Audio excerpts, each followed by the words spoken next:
Hello guys, welcome to my channel. My name is Marlene. I am a nursing student and I make videos related to nursing school.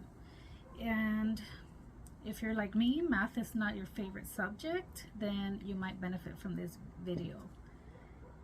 This video is going to be on medication dosage calculation, but it will just be focused on converting given quantities to the equivalent unit. I remember that in the beginning when I started taking these dosage calculation exams, I really struggled with the units. I quite wouldn't understand which unit was bigger and which one was smaller, so I was so confused with either having to multiply or divide. For example, we're going to be converting ounces to milliliters, kilograms to pounds, and vice versa. I will show you how I set up the problem, and for every exam I use this formula and I always get each problem correct. And all you have to do for this formula to work without knowing exactly if you have to multiply or divide is memorize the units. So as long as you memorize those numbers, you will be fine as long as you apply this formula. And you will see what I'm talking about when we work through these problems. So all you need is a pencil, some paper, and a basic calculator.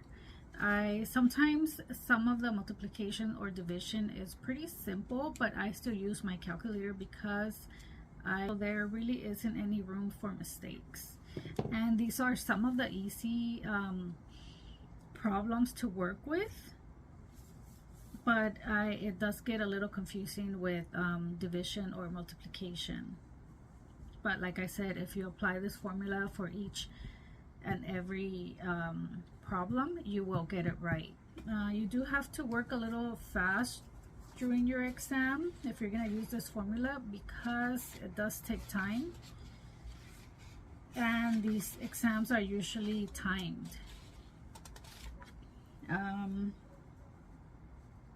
I just took my dosage calculation about 2 weeks ago and I actually got 100% on it. I really don't go back and check on these because I trust my formula so much that I'm 99% sure I'm going to get it right, and I'm also not risking doing the math in my head, and I always use a calculator, so I'm almost sure I'm going to get it correct. So now let's do some practice questions. Alright guys, I am going to record the video like this. I couldn't get my device to work, and so I can do it electronically. But anyway, this is how we do it in class. It is not done in the computer. It is done on pencil and paper. So let's see how it comes out. Our first problem,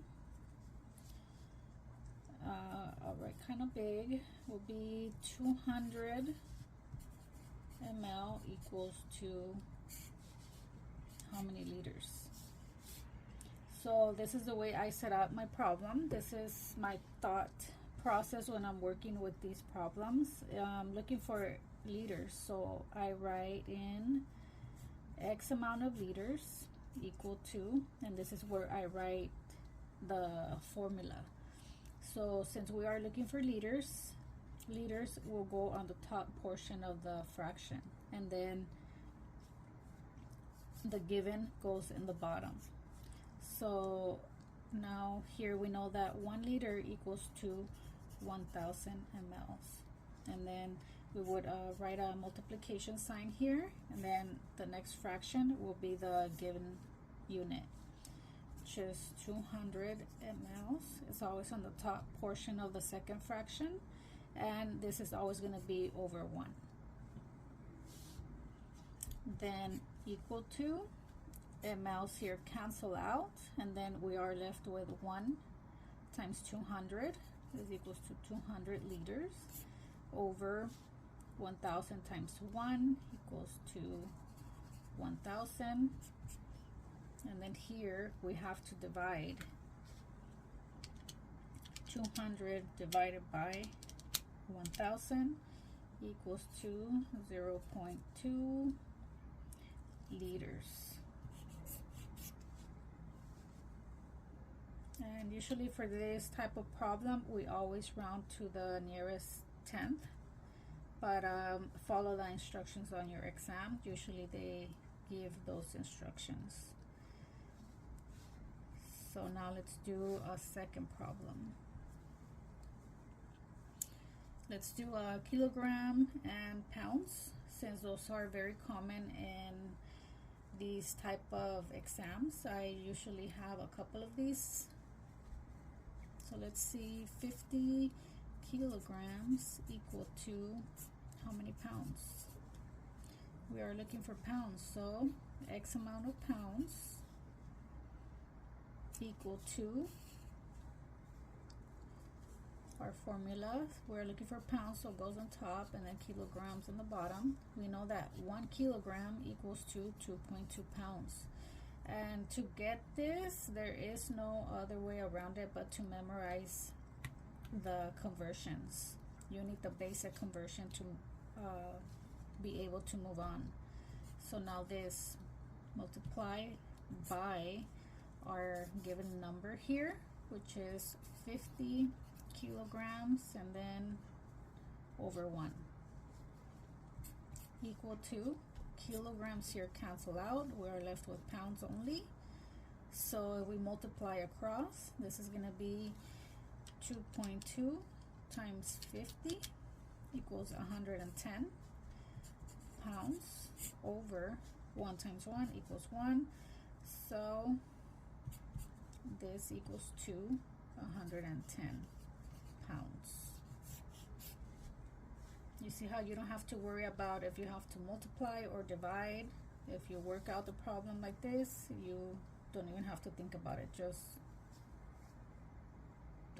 work the problem out. So let's do another practice question, another practice problem. Let's try doing 110 pounds equals to how many kilograms, just to see if we get 50. And here you'll see that this formula works. So if we have 110 pounds and we are trying to find how many kilograms this is, so we are looking for kilograms, so we got X amount of kilograms equal to kilograms on the top, since that's our unit, and pounds on the bottom. We got 1 kilogram equals to 2.2 pounds, right? And then this multiplied by our given number here, which is 110 pounds over 1. Always over 1. Equals to, pounds here cancel out. We are left with kilograms, which is what we want. So 1 times 110 equals 110 kilograms over 2.2 times 1 equals to 2.2. So now here we have to divide 110 divided by 2.2 equals to 50 kilograms. So you see how this formula works.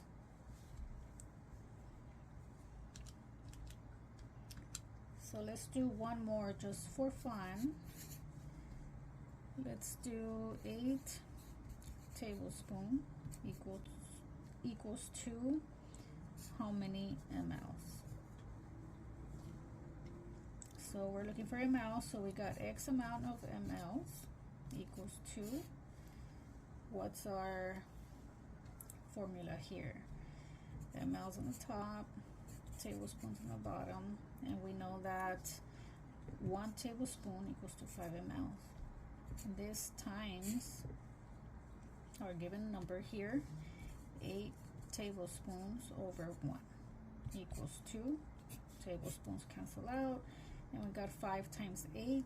We multiply across, this equals to 40.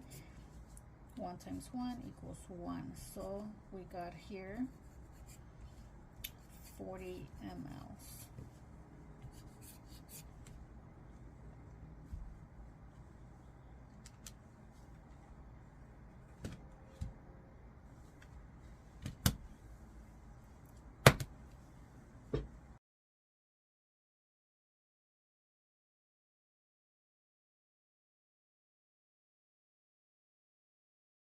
So this is all I have for this video.